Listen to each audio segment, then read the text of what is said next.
안녕하십니까. 찬양해 주신 우리 청년들 감사드리고요. 마이크 볼륨 좀 높여서 찬양 참 좋았는데 소리가 너무 적어요. 그래서 그 마이크 소리를 좀 올려서 인도하는 사람이 크게 해야 따라하는 사람도 크게 합니다. 그러면 더 은혜스러울 것 같아요. 에스겔서 3장 보시겠습니다. 2장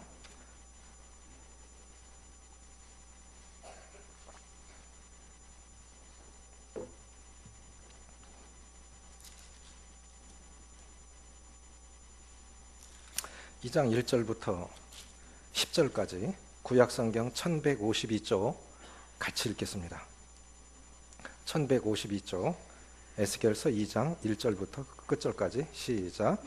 그가 내게 이르시되 인자야 내 발로 일어서라 내가 내게 말하리라 하시며 그가 내게 말씀하실 때 그 영이 내게 임하사 나를 일으켜 내 발로 세우시기로 내가 그 말씀하시는 자의 소리를 들으니 내게 이르시되 인자야 내가 너를 이스라엘 자손 곧 패역한 백성 나를 배반한 자에게 보내노라. 그들과 그 조상들이 내게 범죄하여 오늘까지 이르렀나니 이 자손은 얼굴이 뻔뻔하고 마음이 굳은 자니라. 내가 너를 그들에게 보내노니 너는 그들에게 이르기를 주 여호와의 말씀이 이러하시다 하라. 그들은 패역한 족속이라. 그들이 듣든지 아니 듣든지 그들 가운데 선지자가 있음을 알지니라.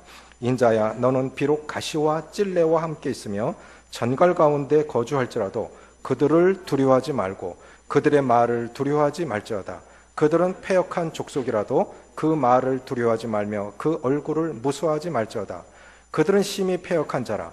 그들이 듣든지 아니 듣든지 너는 내 말로 고할지어다. 너 인자야 내가 내게 이르는 말을 듣고 그 패역한 족속같이 패역하지 말고 내 입을 벌리고 내가 내게 주는 것을 먹으라 하시기로 내가 보니 보라 한 손이 나를 향하여 펴지고 보라 그 안에 두루마리 책이 있더라. 그가 그것을 내 앞에 펴시니 그 안팎에 글이 있는데 그 위에 애가와 애곡과 재앙의 말이 기록되었더라. 사명자의 자세라는 제목으로 말씀을 드리겠습니다.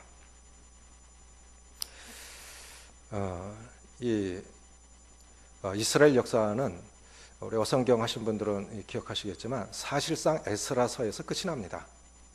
구약의 역사는 사실상 에스라서에서 끝이 나는데 나머지 것들은 이제 그 역사 가운데 이루어진 일들, 경고, 회복에 관한 메시지고, 그런데 이 선지서의 가장 큰 두 가지 특징이 뭐냐면 심판을 경고하는 거예요.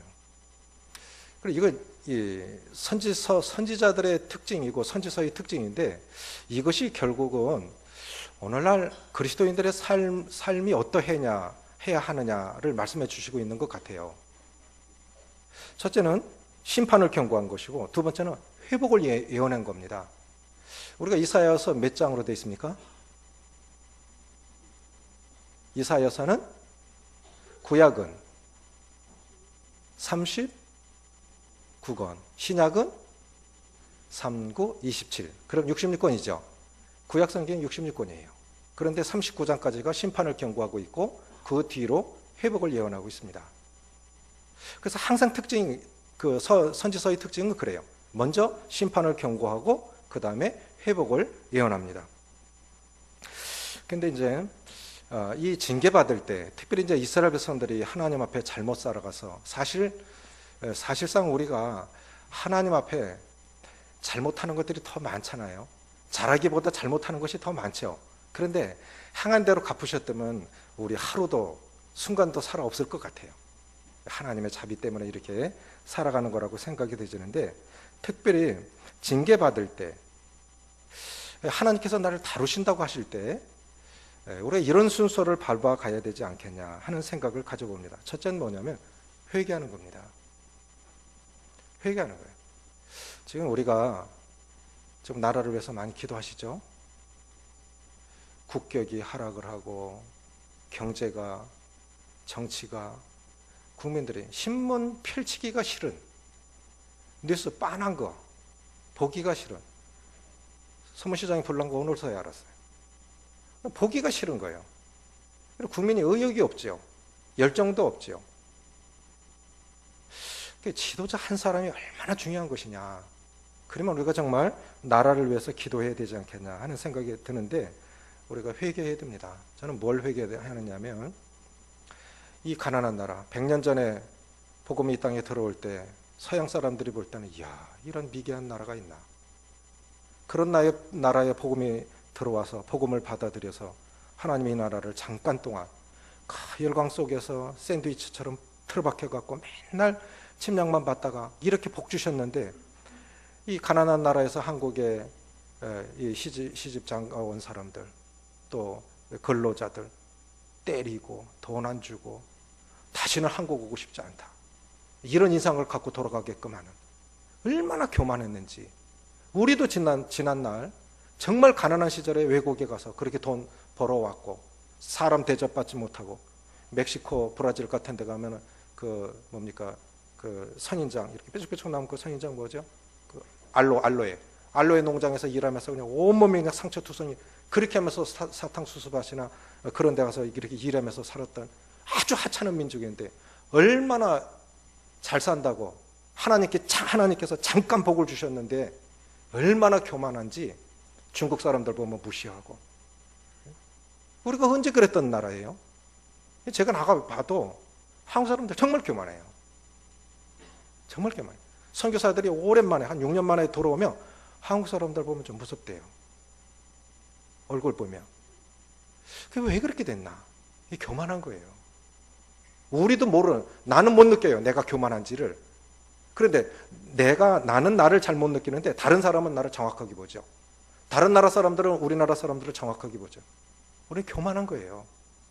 볼 게 뭐 있어요, 이 나라가. 조그만 나라가. 한 나라도 아니고 지구상의 유일한 반쪽 나라인데 볼 게 뭐 있습니까? 그런데 얼마나 교만합니까? 우리는 정말 회개해야 된다고 생각이 되져요. 그래서 하나님의 은혜를 구해야 된다고 생각이 되집니다. 두 번째는 뭐냐면 하나님의 말씀을 붙들어야 된다고 생각이 되집니다. 1장 3절입니다. 시작. 1장 3절 시작. 갈대아 땅 그발 강가에서 여호와의 말씀이 부시의 아들 제사장 나 에스겔에게 특별히 임하고 여호와의 권능이 내 위에 있으니라. 하나님의 사람들은 어떤 가운데서도 잘 될지라도 저는 요즘 이렇게 생각하거든요. 교회적으로는 좋은 일들 많아요. 교회적으로 좋은 일들이 많이 소식이 있어요. 참 감사합니다. 그런데 국가적으로는 참 우울하지요. 그런데 잘 될 때도 하나님 말씀 잡으셔야 돼요.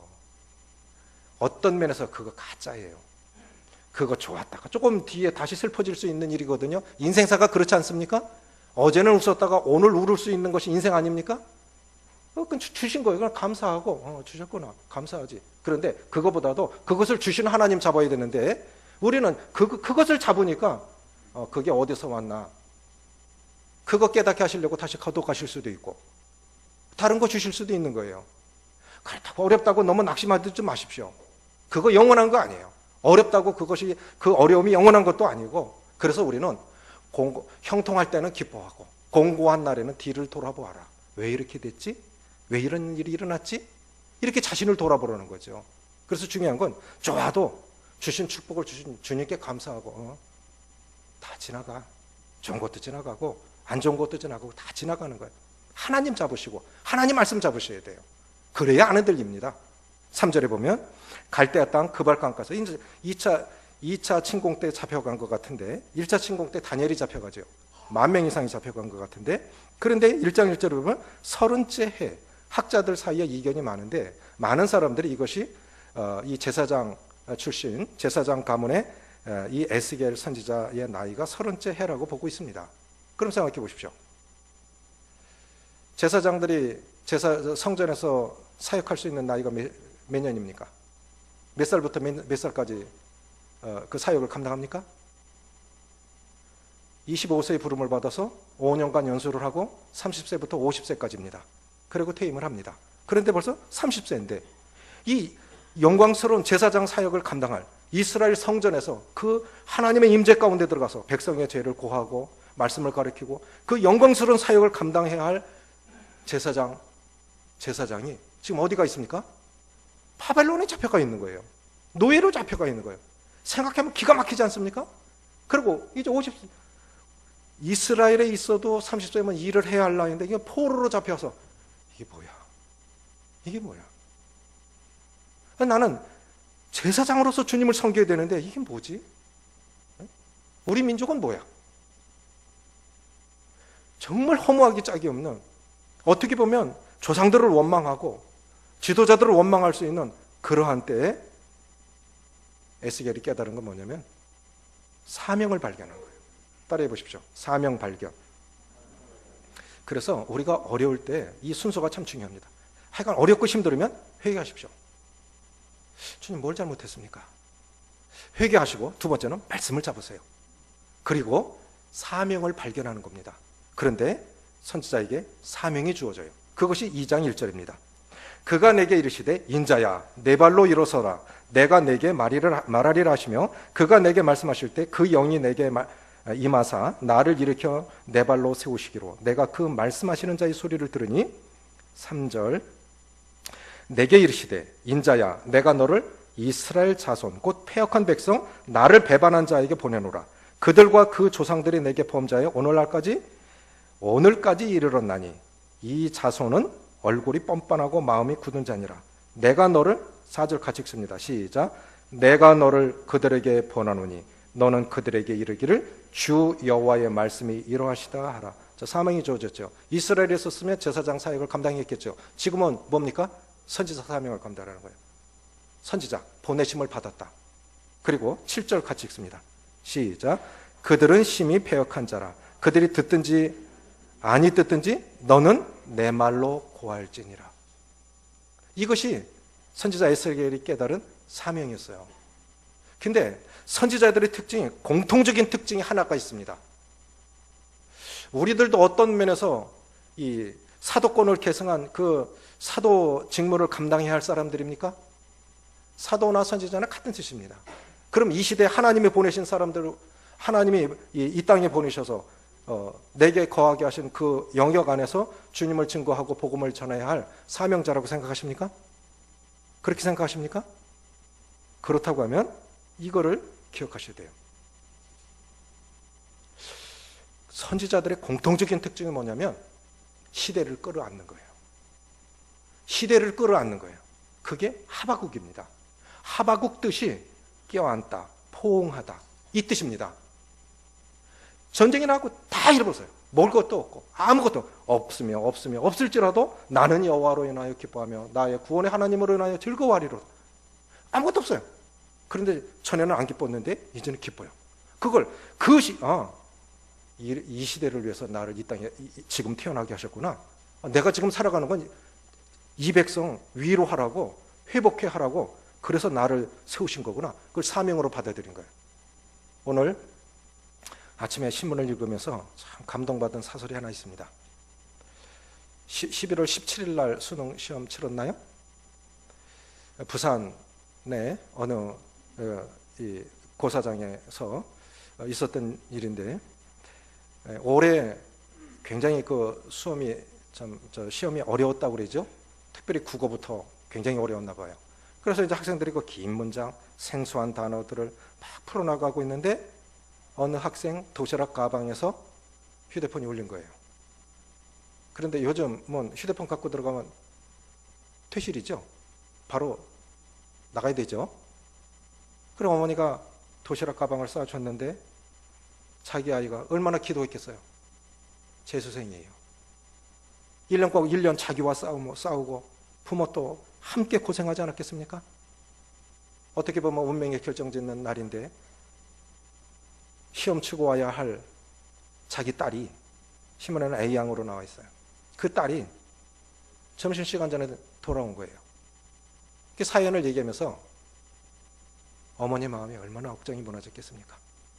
딸은 그냥 어머니가 도시락 가방 주니까 갖고 왔는데 어머니가 실수해서 도시락 가방에 자기 휴대폰을 넣은 거예요. 그리고 1교시에 그게 울린 거예요. 그래서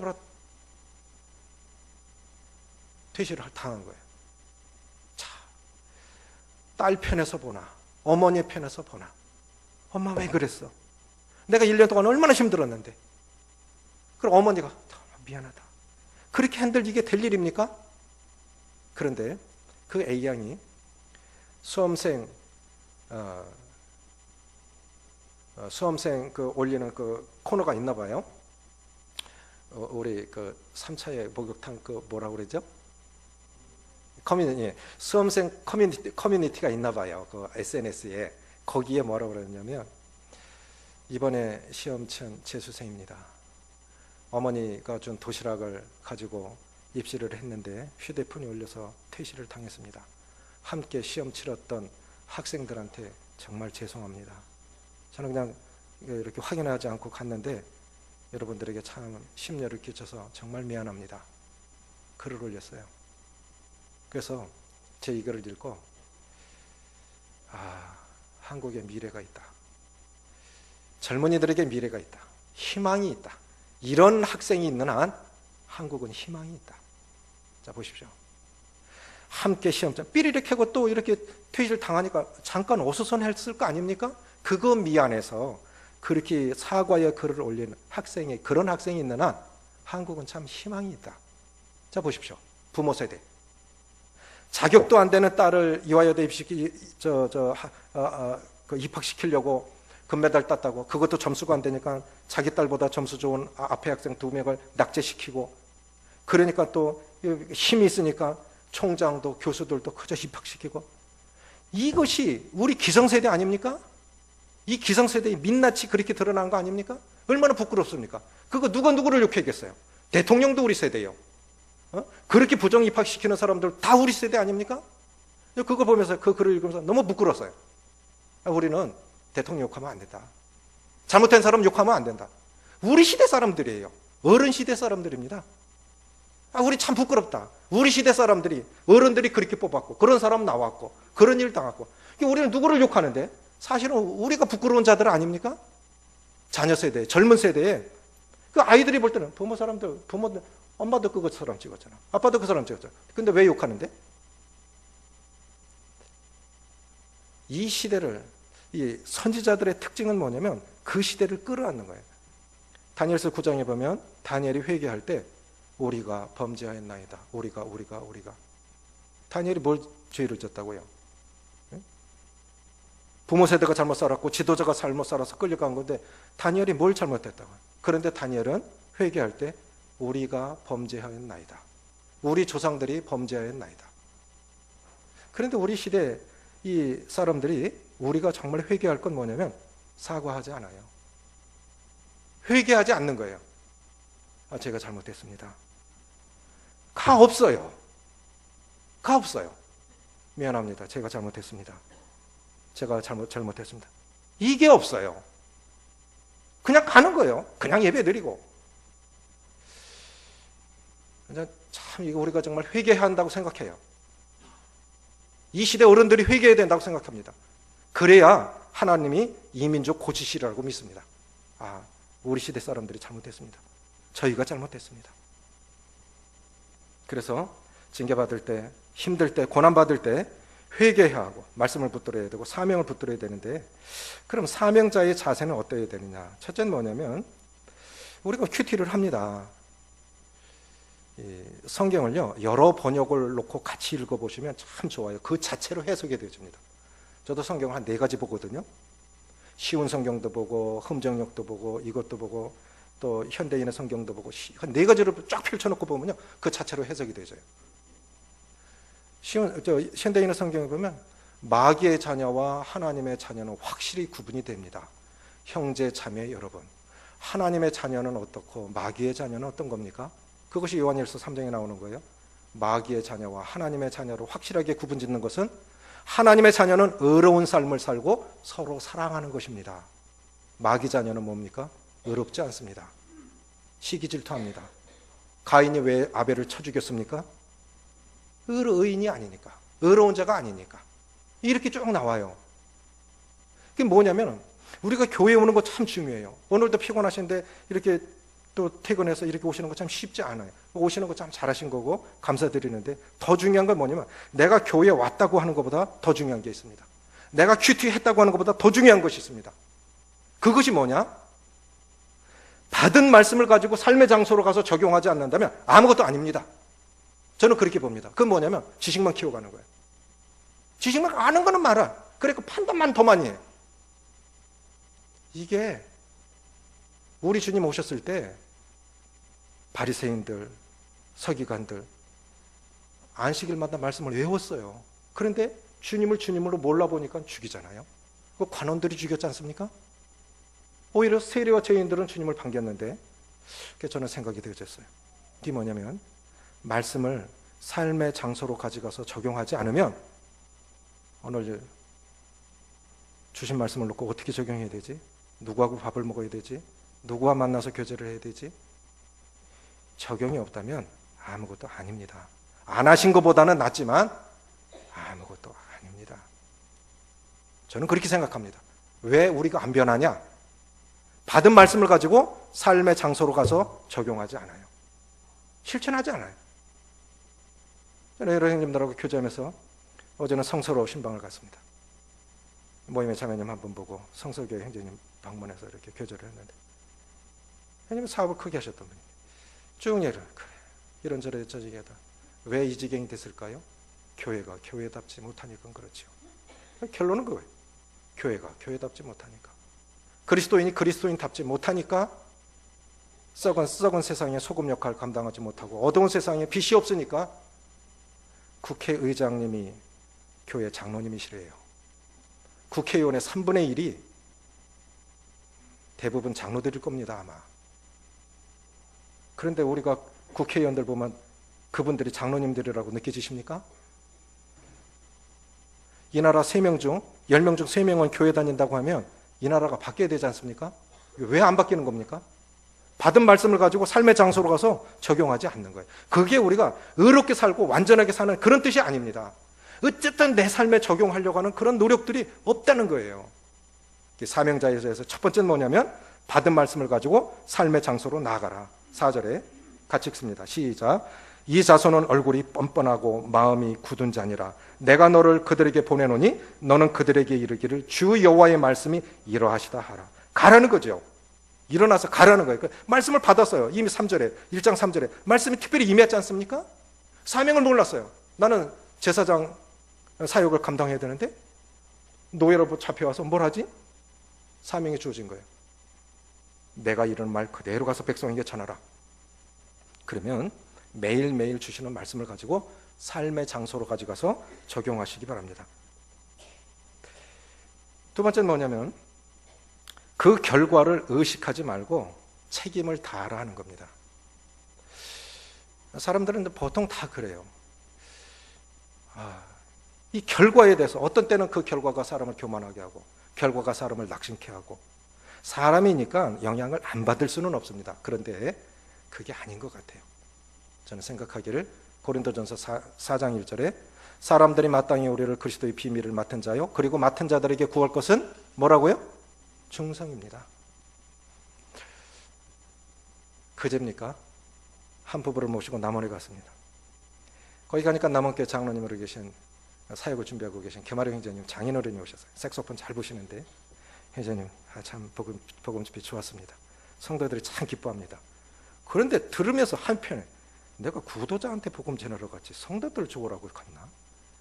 그래, 이제가 잘못 자는 것 같은데요. 구도자들이 좋다고 해야지 성도들이 좋다고 그러면 안 되는데, 그랬더니 성도들이 먼저 변화돼야 복음을 전하지요. 그러더라고요. 한쪽으로 좀 낙심이 되는 거예요. 내가 구도자한테 복음 전하러 갔지 성도들 좋으라고 갔나? 그랬더니 서복장님 차장님, 형제님 복음 집회 좋았던 것 같아요. 사무장님이 그 서복장님 친구시거든요. 사무장님이 오셔서 그렇게 복음 전하시는 목사님 처음 봤어요. 탁탁탁탁 집어갖고 전하는 거 처음 봤어요. 참 좋았어요. 그러더라고요. 그래서 한편으로는 조금 이제 외로가 됐는데, 사실은 그래요. 내가 그 평가를 의지하면 안 되는 거예요. 그냥 받은 말씀대로 주님이 그렇게 주셨어. 내가 준비하고 엎드리고 기도한 건 그게 다야. 결과 상관없어. 좋았던 안 좋았던 내가 하나님 앞에 잘 전했으면 되는 거예요. 우리는 그래요. 성도들이 말씀 전하고 내려서 어떤 형제님은 유튜브에도 들어가 보십시오. 어떤 분은 많이 올라오고, 김정만 형님 유튜브에 창조과학회본 700회가 떠 있어요. 대단하죠? 모임의 형제님도 말씀 전해도 30회, 40회 잘 안 올라갑니다. 그러면 김정만 형님은 아주 위대한 분이고 우리 형제님들은 아주 괜찮은 분들입니까? 그렇지 않죠. 왜 우리는 왜 이렇게 결과에 대해서 이렇게 치중하는지. 그 결과가 그 사람 아닙니다. 저는 확신합니다. 그게 뭐냐면은 사람들에게도 인정받아야 돼요. 간증이 좋아야 돼요. 그런데 사람의 평가가 항상 사람의 평가는 곧 하나님의 평가다라는 그거는 아니다라는 거예요. 하나님 앞에 하셨으면 된 거예요. 그런데 여기 보십시오. 5절에 시작. 그들은 패역한 족속이라 그들이 듣든지 아니 듣든지 그들 가운데 선지자가 있음을 알지니라. 하나님은 아셨어요. 그 백성이 안 들을 걸 아셨어요. 그러면서도 에스겔 선지자를 보낸 겁니다. 그러면 에스겔도 알았다고요. 사역에 성공하지 못하겠구나. 결국 하나님의 말씀으로 전해도 안 들을 거구나.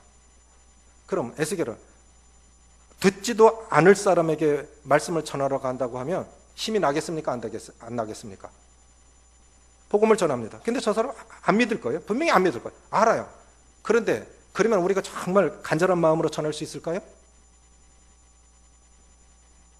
만약에요, 저 사람 십수생이야. 10년 복음 10년 들었거든. 그런데도 안 돼. 당신도 안 될 것? 그러면 조금 낙심이 되겠죠. 그런데 결과는 하나님이 책임지십니다. 결과는 우리 몫이 아니에요. 듣든지 아니 듣든지 그거는 그들이 하나님 앞에서의 책임입니다. 그들이 하나님 앞에서의 책임이에요. 그럼 내 책임은 뭐죠? 에스겔 선지자의 책임은 뭡니까? 듣든지 아니 듣든지 결과에 상관없이 전하면 되는 거예요. 전하면 되는 거예요. 내 할도리 하면 되는 거예요. 그 사람들은 왜 그렇게 해? 근데 내가 내 지혜대로 내 분별대로 하나님 섬긴 거예요. 그럼 된 거예요. 결과에 너무 연연하지 마십시오. 실제로 나 좋다고 하다가도 나 나쁘다고 말할 사람들이에요. 그렇지 않습니까? 그런데 그럼 나 나쁘다고 한 사람이 계속 나쁘다고만 말할까요? 또 좋다고 그래요. 그게 인간 아닙니까? 나도 그렇고 너도 그렇고 그런 거 아닙니까? 사람 말 신경 쓰다 보면요, 평안을 잃어버려요. 일관성이 없어요. 계속 사람 신경 쓸 겁니다. 그렇게 하시면 사람의 낯을 두려워하면 하나님의 일을 못해요. 그러니까 결과를 의식하지 말고 책임을 다하시기 바랍니다. 세 번째 뭐냐면 고난을 각오할 필요가 있습니다. 특별히 일꾼들을 주님 일하는 분들은 고난을 각오할 필요가 있어요. 6절 시작.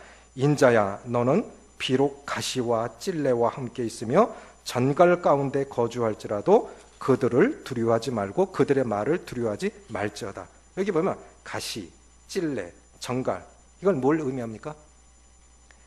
가시같이 찌르는 말을 들을 겁니다. 앞서 일하시는 분들은 원튼 원치 않든 주님 섬기다 보면 이런 말들 들을 겁니다. 의도함 없이 실수를 할 수도 있고 의도함 없이 어떤 좋지 않은 결과가 올 때 가시같이 찌르는 말, 정갈같이 죽을 만큼 힘든 일들도 겪을 거예요.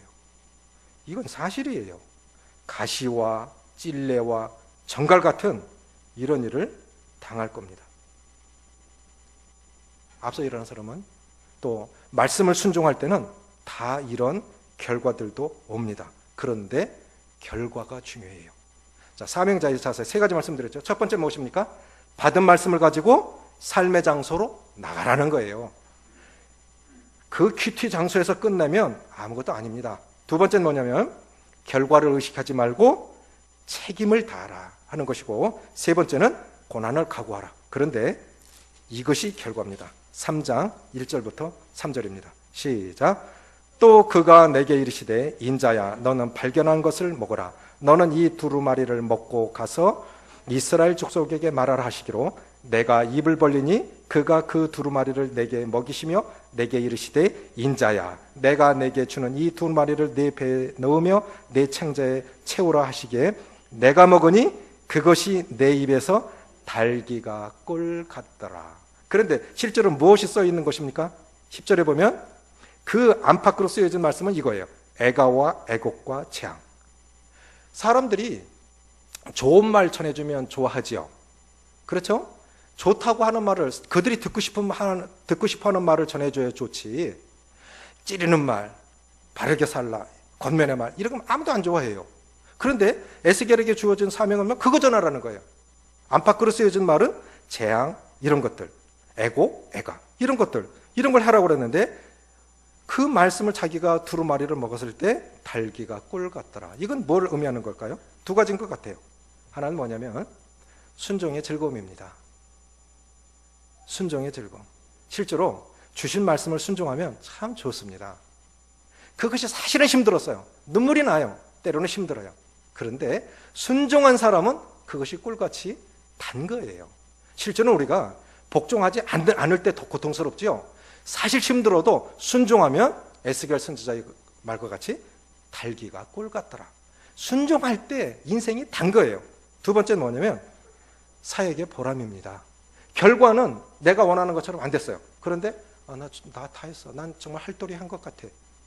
최선을 다한 것 같아. 그러면 정말 보람이 있습니다. 맞습니까?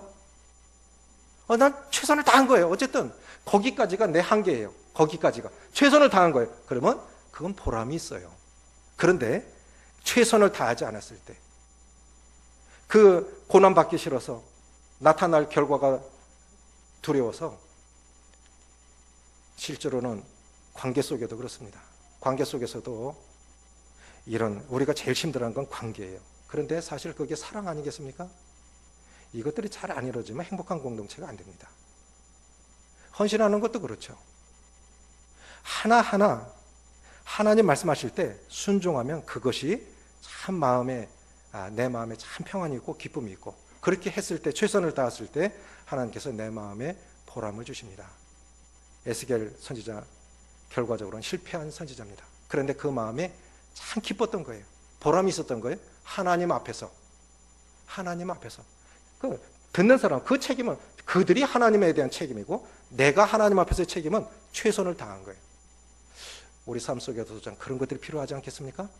내 본분을 다하는 것, 그리고 내가 누가 뭐라고 하든 내가 하나님 앞에서 순종하는 삶, 그것이 중요한 것이라고 생각이 되어집니다. 기도하시겠습니다. 특별히 이번에 성도 집회, 동해교회 김한혜 형제님 모시고 성도 집회 갔는데 위에서 기도해 주시고, 하반기 때 선교사들, 전도자들, 강사들 많이 오셔서 성도들이 참 풍성한 말씀으로 이렇게 행복해하는 모습을 듣습니다. 감사드리고요. 12월 11일 날 장로 선출이 있습니다. 하나님이 세우고자 하시는 일꾼이 세워져서 주님의 교회가 건강한 성장을 이루어서 사명을 잘 감당할 수 있도록 기도해 주시고, 한 해 잘 마무리할 수 있도록 신년 계획을 성령의 인도하심을 따라 또 잘 계획할 수 있도록 그렇게 기도해 주시기 바랍니다. 기도하시겠습니다. 아버지 하나님,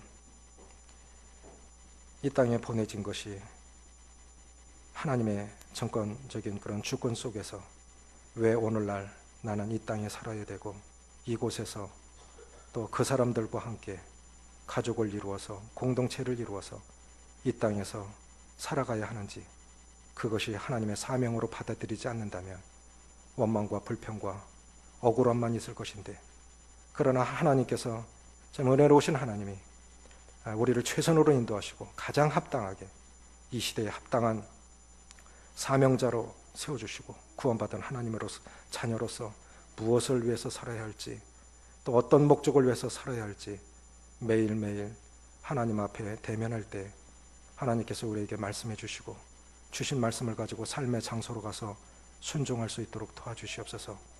아버지 하나님, 너무 결과 의식함으로, 이 두려워함으로 복종하지 못하는 일이 없도록 도와주셔서 내가 순종해서 나타날 결과에 대한 책임이 아니라 내가 하나님 앞에서의 순종에 대한 책임을 다할 수 있도록 주님 도와주시옵고, 아버지 하나님, 또 때때로 그것이 고난이로 올지라도 고난을 두려워하지 않고 또 무서워하지 않고 피해가지 않도록 도와주셔서 고난만 있는 것이 아니라 고난 속에서 함께 하시는 하나님의 위로를 경험할 수 있도록 도와주시기를 기도를 드립니다.